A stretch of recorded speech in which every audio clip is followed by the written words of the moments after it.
Hi guys, ngayong araw na to is bibili kami ng gardening tools dito sa warehouse dito sa Palmerston North. So dito na nga kami guys, naghahanap kami ng yung pangbungkal ng lupa. So may nakita nga kami dito na yung tinatawag naming gabyon or sa inyo is anong tawag sa inyo dito guys, yung piko.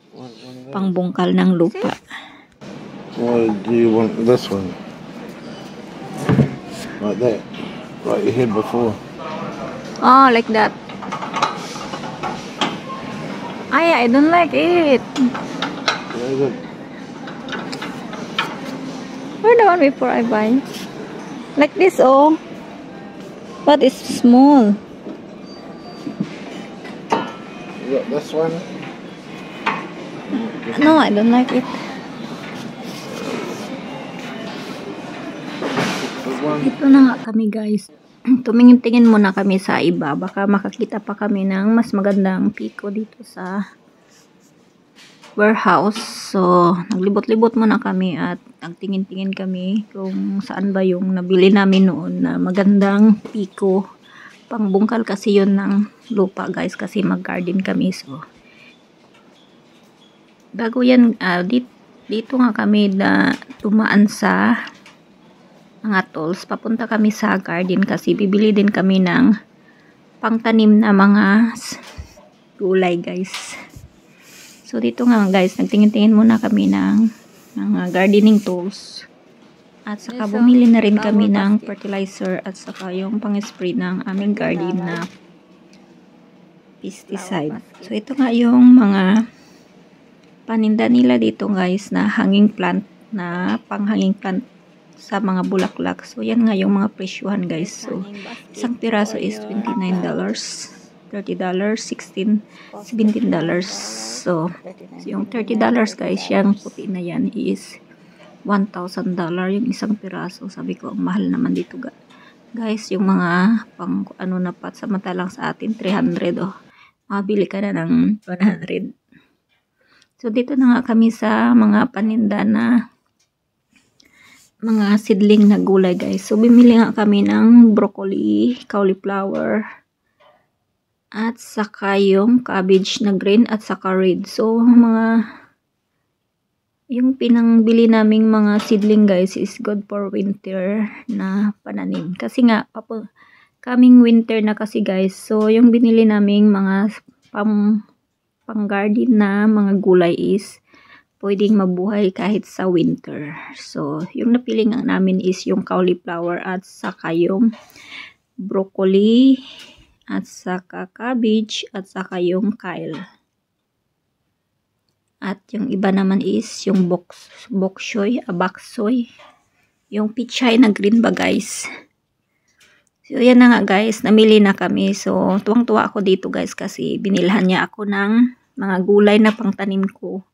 Habang nag-aantay ako na makahanap ng trabaho guys. So, ang sabi ko nga sa kanya, mag-garden muna ako para may pang-ulam kami habang nag-aantay ako ng trabaho dito sa New Zealand.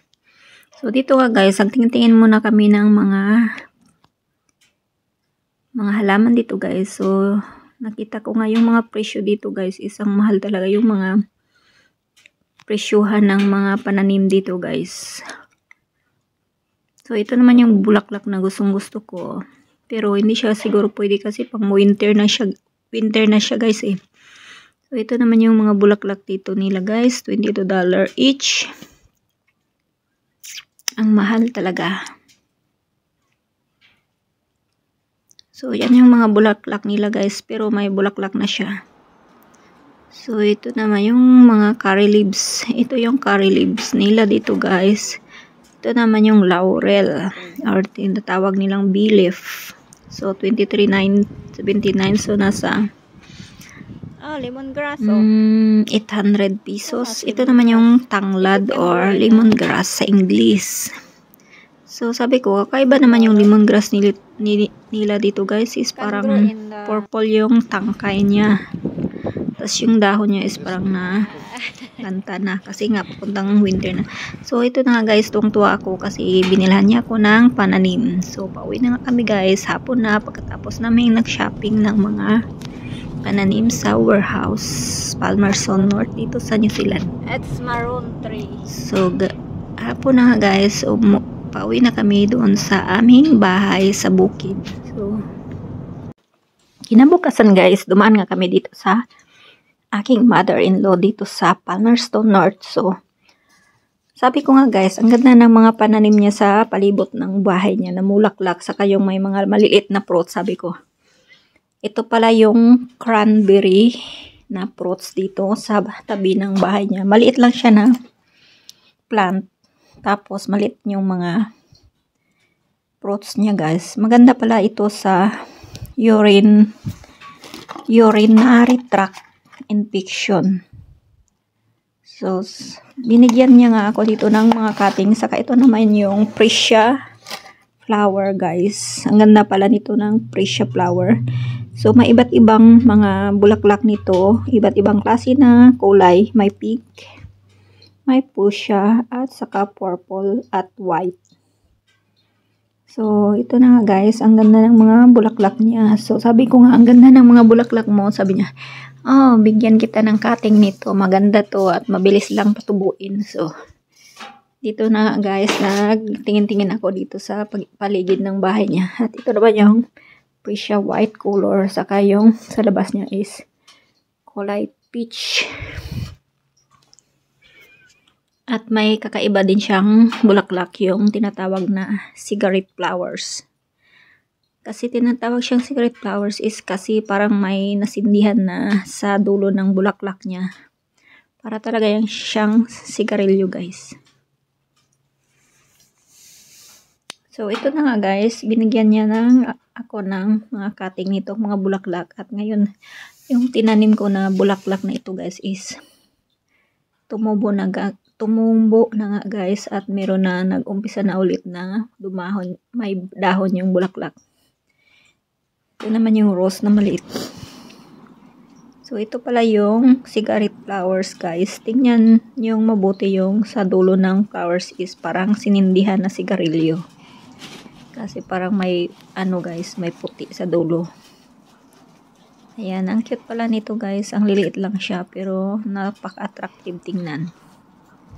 So, ito naman yung ibang klase na freesia flower. So, ito pala yung single freesia, like red color. Color red. Ito naman yung cigarette flowers, color red at may white sa dulo.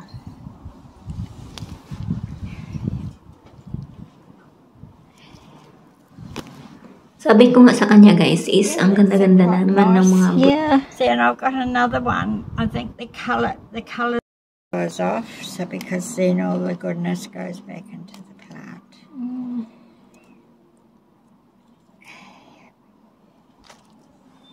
Do you want one of these as well? Yes, one please. Of the white ones. Mother-in-law, kasi napakabait mo at binigyan mo ako ng mga bulaklak na gusto kong itanim. So, ito na nga yung pinakagusto kong bulaklak sa lahat ng freesia is double freesia, saka double color. Yung sa loob niya is fuchsia pink na may pagka-purple at white sa labas. So, salamat naman at binigyan niya ako ng mga bulaklak ng nagustuhan ko sa paligid ng kanyang bahay. So, papauwi na kami nito guys, at habang kami ay papauwi, binidyohan ko nga yung aming dinaanan. Kasi kakaiba yung mga punong kahoy dito pag autumn. So, papunta na nga kayo ngayon sa winter guys. Kaya ang mga punong kahoy dito guys is yung mga dahon nila is kakaiba na yung mga kulay. Kasi nga maglalagas na yung mga dahon nila guys. Kaya ganyan na yung mga kulay. May orange, purple at saka green.